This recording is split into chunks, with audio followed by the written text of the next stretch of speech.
और चलिए और अब बात कर लेते हैं एक बार फिर से न्यूज़पेपर हमारे सेगमेंट की। सबसे बड़ी जानकारी है G20 से जुड़ी हुई कि अब इसकी पुष्टि हो गई है। जो बाइडेन भारत आने वाले हैं, 7 सितंबर को भारत पहुंचेंगे।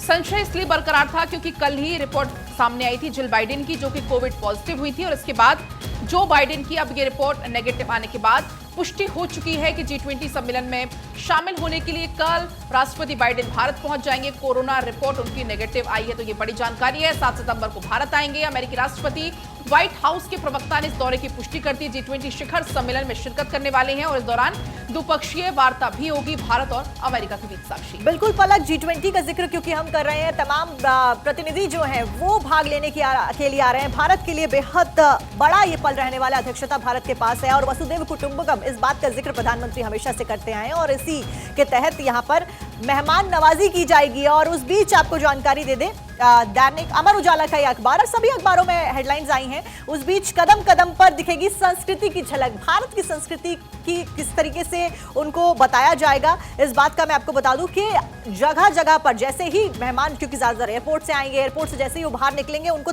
अलग अलग तरीके की आकृतियां मिलेंगी और ज्यादातर मेहमान IGI एयरपोर्ट से जो लुटियंस रैली है उसका रुख करेंगे। अब इस पूरे रूट के बीच में प्रतिमाएं लगाई गई हैं, मूर्तियां लगाई गई हैं, खूबसूरत तरीके से हमारी संस्कृति की झलक देखने को मिलेगी। ना केवल संस्कृति की झलक देखने को मिलेगी बल्कि जब उनको खाना परोसा जाएगा तो एक बेहद महत्वपूर्ण जानकारी यहां पर लिखी है कि जो प्लेट्स होंगी, पहली चीज सोने और चांदी के बर्तनों में खाना परोसा जाएगा और उसमें भी इन प्लेट्स के ऊपर जो आकृतियां बनी होंगी वो कहीं हमारा नेशनल आपको एम्बलम दिखाई देगा, अशोक चक्र आपको नजर आएगा, तो कहीं आपको मोर जो कि हमारा राष्ट्रीय पक्षी है उसकी झलक आपको नजर आएगी। तो यहां पर यह भी लिखा है कि बर्तनों में तरह तरह की आकृतियां उकेरी गई हैं और सोने और चांदी के बर्तन में खाना परोसा जाएगा। 250 से लेकर 12,000 तक की कीमत है पलक इन बर्तनों की।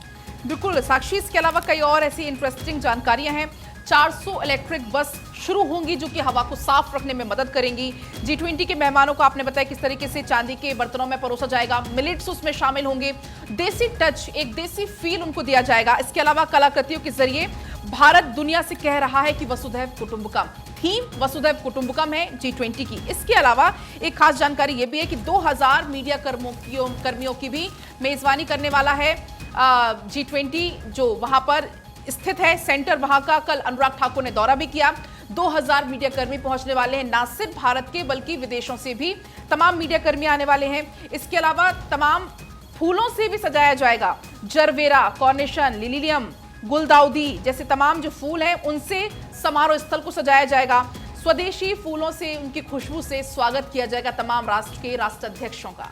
बिल्कुल पलक, और देखिए यहाँ पर जानकारी दी गई कि स्क्रैप यानी कि जो यूज्ड मटेरियल होता है, कूड़ा होता है, उससे भी निर्मित करके आकृतियों को बनाया गया और वो भी यहाँ पर गवाह बनती हुई नजर आएंगी। तो सौंदर्यकरण हर तरीके से किया गया है। इस बीच में आपको ये भी जानकारी दे दें कि अष्टधातु की 27 फीट की नटराज की मूर्ति भी स्थापित की गई मंडपम में, जहां पर आयोजन किया जा रहा है। 15,500 किलो की ये मूर्ति है जो कि तमिलनाडु के स्वामी लाई जिले के शिल्पकारों द्वारा बनाई गई है। सड़क मार्ग से ग्रीन कॉरिडोर बनाकर 4.5 दिन में इस मूर्ति को यहां पर लाया गया है। तो अपने आप में आप देखिए कितनी ज्यादा तैयारियां सरकार के द्वारा लगातार की जा रही हैं और कितना खूबसूरत ये हो जाता है कि कैसे जो मूर्तियां हैं उनको लाया जा रहा है। और सौंदर्यकरण दिल्ली का पूरी तरीके से कर लिया गया है और अभी भी लगातार तैयारियां हैं कि खत्म होने का नाम नहीं ले रही है और एक उत्सव की तरह पलक इसको मनाया जा रहा है। और एक इंपॉर्टेंट पॉइंट मैं और ऐड करना चाहूंगी वो ये कि 9 देश ऐसे हैं G20 के सिवाय जिनको प्रधानमंत्री मोदी ने निमंत्रण दिया है भारत में आने के लिए।